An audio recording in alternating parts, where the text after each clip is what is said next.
네, 먼저 이렇게 귀한 학교가 하나님의 은혜와 또 사람들의 응원 가운데 세워짐에 진심으로 축하를 드리고요. 이 자리에 우리 자녀들을 보내고 또 그 자녀들을 가르치시는 우리 모든 부모님과 선생님들께 하나님만이 주시는 그 기대와 또 변화와 은혜가 풍성하기를 주의 이름으로 축원합니다. 오늘 이 시간 청출어람을 꿈꾸며라는 제목으로 잠시 말씀을 전하도록 하겠습니다. 청출어람 다들 들어보셨을 것입니다. 푸른색은 쪽에서 나왔지만 쪽빛보다 더 푸르다 이런 뜻인데요. 한마디로 말하면 제자보다 스승이 잘 되는 경우를 청출어람이라 그렇게 이야기를 하죠. 저는 그런 생각을 해봅니다. 이 자리에 계시는 우리 세호학교 선생님들의 최고의 행복은 무엇일까요? 아마 호봉이 더 많아지면서 수입이 더 많아지는 것, 그것도 물론 기쁜 일이겠죠. 그리고 평소에 썸을 타던 다른 이성과 만남이 잘 되는 것도 그분들에게는 행복한 일일 것입니다. 근데 제 경험상 아이들을 가르치는 선생님들의 가장 큰 행복이 있다면 이 아이들이 잘 자라서 나보다 더 귀한 삶을 바라보는 것이 우리 선생님들의 최고의 행복이 아니겠습니까? 우리 부모님들도 마찬가지죠. 부모님 가운데 우리 옆에 있는 자녀들이 이건 내보다 잘 되면 안 돼, 이건 나보다 잘 되면 나를 얕볼 거야, 그렇게 생각하시는 분은 아무도 없어요. 모든 부모님 마음은 지금부터 믿음으로 잘 자라서 잘 배워서 부모인 나보다 더 귀하게 쓰임받는 것이 바로 모든 부모님들의 동일한 마음이 아니겠습니까? 저는 이 자리에 계시는 우리 선생님들과 부모님들이 여러분의 그 소원을 이 체험학교를 통해서 꼭 이루어가시기를 주의 이름으로 축원합니다. 제 주위에 보니까 뭔가를 키우는 분들이 많이 계세요. 식물을 키우는 분도 계시고요, 동물을 키우는 분도 계십니다. 근데 커 있는 결과를 보는 것보다 더 보람 있는 게 커가는 과정을 보는 것만큼 이 보람 있는 게 없다고 하더라고요. 예를 들면 한 식물도 처음부터 만개하지 않습니다. 씨앗부터 새싹으로 조금씩 자라게 되다가 나중에 아름다운 꽃을 피우게 되죠. 강아지도 마찬가지예요. 우리 아이들이 너무나 좋아하는 강아지, 처음에는 조그만 이 모습으로 태어나는데 조금만 시간이 지나면 이제는 눈을 똘망똘망 뜨고 있고요, 나중에는 이렇게 걸어다니는 모습들을 우리가 보게 됩니다. 그런데 식물을 키우는 것도 동물을 키우는 것도 보람되지만 누구를 키우는 것이 가장 보람된 일이겠습니까? 바로 사람 아니겠습니까? 사람이 내 제자와 자녀가 자란 모습 보는 만큼 큰 행복은 없겠죠. 앞에 있는 아이는 올해 이제 12살인 제 딸 민채가 태어났을 때 모습입니다. 근데 이 모습을 보고 저도 깜짝 놀란 게, 민채가 저나 아내를 닮은 것보다 저희 아버지는 할아버지와 똑같이 생겼더라고요. 야, 이거 큰일 났다. 저희 아버지도 보시자마자 보성아 큰일 났다 하셨는데 참 주의 은혜로 얼굴이 조금씩 변하더라고요. 처음에는 뒤집기를 했습니다. 시간이 조금 지나니까 기기 시작했고요, 시간이 조금 더 지나니까 이제는 손수 캐리어를 끌고 걸어 다니다가 지금은 아빠랑 똑같은 모습으로 점점 자라가고 있는 것이죠. 볼 때마다 신기하기도 하고 안타깝기도 하고 미안하기도 합니다. 이게 DNA의 힘인 것 같습니다. 그런데 지난 10년 동안 이 민채가 자라는 모습을 보면서, 특별히 태어날 때부터 심장에 구멍을 2개나 가지고 태어난 이 아이가 건강하게 자란 모습을 보면서 이 행복은 말로 표현할 수가 없는 거예요. 사람이 커간다는 것, 사람이 자란다는 것, 참 큰 행복이겠죠. 그렇다면 여러분, 어떻게 하면 아이들이 이렇게 자라가겠습니까? 가만히 놔두면 자랄까요? 물론 그런 아이들도 있지만 대부분은 누군가의 관심 속에 자라갑니다. 누군가의 사랑을 통해 자라가고요, 누군가의 기도를 먹고 아이들은 자라가는 것입니다. 그렇기 때문에 오늘 이 자리에 있는 우리 어린 아이들부터 사랑하는 자녀들이 인생 가운데 가장 중요한 것은 바로 이때에 누구를 만나는 거는 것입니다. 사람은요, 누구를 만나는가 그 인생을 바꾸어 버립니다. 이 아이들이 누구를 만나야 될까요? 물론 하나님을 만나야 되겠죠. 그런데 하나님을 만남과 동시에 이 나이 때에 어떤 선생님을 만나는가가 정말로 중요하다고 할 수가 있습니다. 예수님께서 제 아들을 만나고 또 그들을 사랑하시면서 하셨던 말씀 중에 저는 가장 가슴이 먹먹하기도 하고 또 가장 가슴이 뜨거워지는 말씀이 바로 오늘 본문 이 말씀이었습니다. 우리 같이 함께 읽어보시겠습니다. 시작. 내가 진실로 너에게 이르노니 나를 믿는 자는 내가 하는 일을 그도 할 것이요 또한 그보다 큰 일도 하리니 이는 내가 아버지께로 감이라. 제가 이 말씀을 접하면서 가슴이 먹먹했던 이유는 이 말씀을 하신 후에 예수님께서 곧 제 아들을 떠날 것이기 때문입니다. 어떻게 보면 유언과 같이 남기신 말씀이 이 말씀이었어요. 그런데 이 말씀의 핵심이 무엇이냐 하면 너희들은 나보다 더 큰일 할 것이다.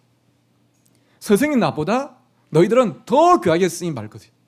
오늘 제목을 따온다면 너희들은 청출어람하는 삶을 살 것이다 말씀하셨죠.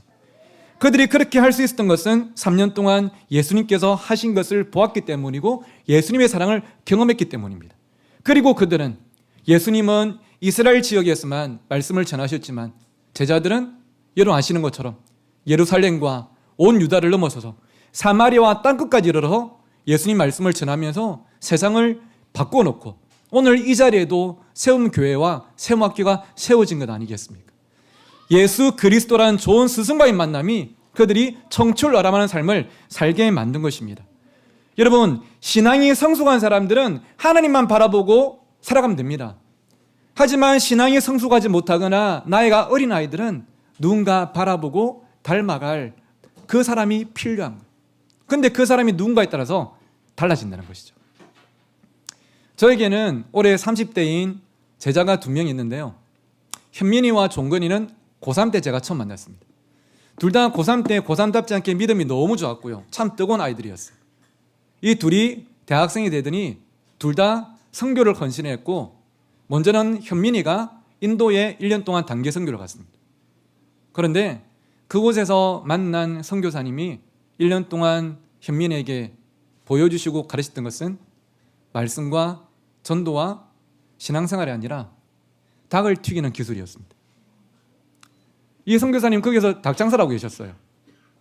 아침에 일어나면 현민이와 함께 말씀 한 장 읽는 시간도 없이 사람들에게 흡수되어서 복음을 보여주는 삶이 없이 아침부터 밤까지 닭만 튀기게 만들었고 그리고 돈을 버셨습니다. 그리고 1년 뒤에 현민은 돌아와서 신앙을 떠나버렸습니다. 같은 친구 종건이가 현민이가 돌아온 뒤에 같은 인도 땅으로 단기 선교를 갔습니다. 그리고 그곳에서 또 다른 선교사를 만났는데 이분은 인도란 땅에서 마음껏 복음을 전하지는 못하지만 아침마다 말씀을 묵상하고 인도 사람들이 다가와서 직접적으로 예수 그리스도를 말하지 못하지만 예수 그리스도다운 삶을 그들에게 보여줬고 종건에게도 그런 삶을 살기로 늘 도전했습니다. 그 종건이는 돌아와서 하나님께 쓰임받고자 결단했고 고려신학대학원에 진학을 하고 얼마 전에 목사 안수를 받고 제가 사역하고 있는 울산 신정교회 이웃교회인 울산 미포교회에서 부목사로서 청년들을 위해서 지금도 살아가고 있습니다. 누구를 만나는가가 정말 중요합니다. 제가 고등학교 1학년 때였습니다. 하루는 야자를 하고 있는데요. 비가 갑자기 억수같이 쏟아지는 거예요. 아침에 학교 갈 때는 날씨가 좋았기 때문에 우산을 당연히 준비를 안 했죠. 그런데 비가 금방 그칠 줄 알았는데 시간이 갈수록 점점 빗줄기가 거세지는 겁니다. 그래서 야자를 마치고 나서 제 짝지, 제가 전도에서 교회 다닌 지 이제 2달 되었던 진욱이한테 진욱아, 비가 계속 온다. 우리 뛰자. 해가지고 둘이가 가방을 이렇게 머리 위에 올려마이고 교문으로 뛰기 시작했습니다. 왜냐하면 교문까지만 가면 뻐정이 있었거든요. 여러분 뻐정이 뭔지 아시죠? 예, 버스 정류장이 있기 때문에 버스 타면 집까지 가니까 거기까지만 무사히 살아서 가면 되는 겁니다. 가방을 이렇게 메고 교문으로 막 뛰어가는데요. 교문 앞에 가니까 어디에선가 많이 본 듯한 번호판에 세단 승용차가 서 있는 겁니다. 많이 봤는데? 아니야 다를까? 그 운전석에서 누가 내리셨냐면 저희 아버지가 내리신 게 아니고 당시에 제가 다니던 성화상교회 고등부 1학년 담임쌤 문혜연 선생님이 운전석에서 내리셨어요. 깜짝 놀랐죠. 쌤, 웬일이에요? 갑자기 비가 오는데 안 그치고 계속 오길래 보성이랑 진욱이랑 피 맞을까봐 생각나서 왔지. 타라 해가지고 저희들을 태우시고 그 길로 어디로 가셨냐면 곧장 교회 지하 기도실 들어가셔가지고 저희들 무릎 꿇쳐놓고 주야! 막 기도하셨으면 우리 그날부터 교회 안 다녔어요. 학교 바로 밑에 있는 경상분식 들어가셔가지고요. 그때 제가 지금은 체중이 62kg인데 그때는 88kg 정도 나갈 때였어요. 진욱이도 똑같은 헤비급이었고요. 둘이한테 사주신 게 지금도 기억나는데 라면 2그릇, 김밥 2인분, 떡볶이 2인분, 순대 2인분을 사주셨습니다. 이걸 이제 클리어하고 나니까 모자라나? 괜찮습니다. 하니까 계산하시고 다시 차에 태우시더니 저희 집 앞에 내리셨어요. 진욱이랑 제가 이웃 사촌이었거든요. 그러면서 딱 한마디라고 출발하셨습니다. 이번 주 교회 올 거제 하실 줄 알았는데 보성아, 진우가 주중에 얼굴 보고 싶었는데 오늘 잠깐이라도 봐서 너무 좋았다 하고 출발하셨어요. 선생님이 주신 우산을 펼쳐들고 그 차의 뒷모습을 보면서 저희 둘이 나눴던 대화가 진우가 우리 쌤 진짜 좋다 맞지? 우리 이번 주 일요일 날 쌤 보러 교회 가자. 가자 하고 빠빠이하고 헤어졌어도 나름 훈훈한 스토리 아니겠습니까? 그런데 이 우산 밑에서 저희 둘이 조금 더 나눴던 대화가 진우가 우리도 2년 뒤에 20살 되면 쌤처럼 중고등부 교사로 신청해가지고 우리 중고등부의 후배들 동생들 학교에 안 찾아갈래? 그러면 오늘 선생님이 우리 찾아오셔서 우리가 이렇게 기분이 좋고 힘이 나는 것처럼 우리가 까만 봉다리에 간식 사들고 그 애들 찾아가면 그 애들도 우리처럼 기분 좋고 힘나지 않을까? 하니까 진욱이가 그렇게 하자고. 교회 다니 2달밖에 안 되는 애가 그러자고 해서 2년 뒤에 20살이 되었을 때 저는 문혜연 집사님 반의 보조교사로, 진욱이는 문혜연 집사님의 아내 되시는 정혜자 집사님 반의 보조교사로 신청해서 중고등부 사역을 시작했고요.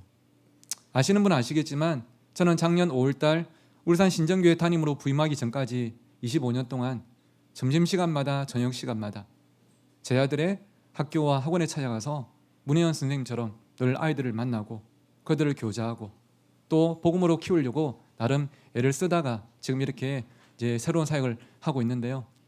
방금 말씀드린 분이 여러분 보실 때 화면에서 왼쪽에 계시는 제일 왼쪽은 최정자 여사님, 저희 어머니시고요. 그 옆에 계시는 남자분이 문혜연 지금은 장로님이 되셨습니다. 이날은 제가 천안 고려신학대학원 졸업하던 날인데 물론 제가 사역을 나가서 교회가 다름에도 불구하고 소식을 들으시고 마산에서 천안까지 차를 몰고 축하를 올라오셨어요. 졸업식 내내 얼마나 우시는지, 우리 보성이 이제 곧 목사 된다고 얼마나 우시는지 하도 저를 쳐다보고 우시길래 제 옆에 있는 친구가 물어보더라고요. 너가 아버지냐고. 근데 당시에 제 아버지는 졸업식은 와 계셨는데 불신자셨거든요. 이 아들내미가 목사 되는 게 얼마나 싫으셨던지 졸업식도 안 들으시고 주차장에서 줄담배만 피우고 계셨는데 이분은 그렇게 우시더라고요. 그리고 우리 이종환 목사님도 오셨지만 작년 12월 12일 날 제가 울산 신정교회 담임 목사로서 위임식 하는 날 또 오셔서 가장 축하해 주셨던 분도 바로 이분이었어요. 제가 선생님께 그렇게 말씀드렸습니다. 선생님, 약 30년 전 저에게 보여주셨던 그 사랑처럼 지금 제가 살아가고 있습니다. 어린 시절에 누구를 만나는가가 정말 중요합니다. 저는 오늘 이 자리에 우리 자녀들을 데리고 오시고 보내시는 우리 부모님들, 여러분이 우리 자녀들에게 나중에 이 아이들로 하여금 저는 엄마 아빠가 제 인생의 최고의 모델이에요, 그런 고백을 드릴 수 있는 복된 삶이 되시기를 먼저 축복합니다. 그리고 사랑하는 선생님 여러분, 오늘 이 자리가 여러분에게는 그냥 하나의 직업이 아니라 정말로 하나님께서 우리에게 보이셨던 것처럼 우리도 청출어람이라는 그 또 하나의 꿈을 이룰 수 있는 자리라고 여러분 확신하시면서 우리 세운교회 학생들을 위해서 최선을 다해 주시기를 오늘 설교자로서 부탁드리겠습니다. 그때 우리는 이 학교에서 하나님의 꿈이 이루어짐을 볼 수 있는 것이죠. 저는 이종환 목사님과 워낙 가깝다 보니까 자주 만납니다. 같이 밥을 먹고 또 같이 잠을 자기도 하고 그러다가 남자만의 수다를 떠는데요, 세움학교에 대해서 참 많은 이야기를 들었습니다. 평소에는 그렇지 않은데 세움학교 이야기만 하면 이종환 목사님의 눈빛이 달라집니다. 그 눈빛에서 저는 뜨거움을 느낍니다. 얼마나 다음 세대를 사랑하는지, 얼마나 하나님께서 기뻐하시는 학교를 하고 싶은지가 그 눈빛에서 읽어져요. 그래서 오늘 이 시간 이 자리가 저에게도 정말로 감격적이고 가슴 벅찬 자리입니다. 이제는 한 사람의 꿈이 꿈으로 끝나지 않고 이제는 하나님께서 일하시는 그 통로로 쓰임받는 것을 우리가 함께 목도하기 때문이죠. 말씀을 맺겠습니다. 오늘 이 자리에 있는 우리 아이들 예배 시간들에서 조금 떠들지만 여러분 괜찮아요. 아이들이 예배 시간에 함께 있다는 게 우리에게 얼마나 큰 축복입니까? 이 아이들은 지금은 이렇게 작은 하나의 새싹에 불과하겠지만 이 아이들이 믿음으로 잘 자라서 하나님 나라의 거목으로서 이 그늘 밑에 수많은 사람들이 와서 쉬어가고 힘을 얻고 꿈을 꾸게 되는 그런 존재로 쓰임받기를 주의 이름으로 축원합니다.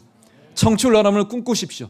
나의 자녀와 나의 제자가 정말 나보다 더 귀한 삶을 꿈꾸며 나아가기를 기대하시면서 또 지금부터 함께 기도로 동력하는 우리 모두가 되기를 주의 이름으로 축원합니다. 우리를 그렇게 귀하게 써나가실 하나님께 박수로 함께 영광 돌리시겠습니다. 할렐루야.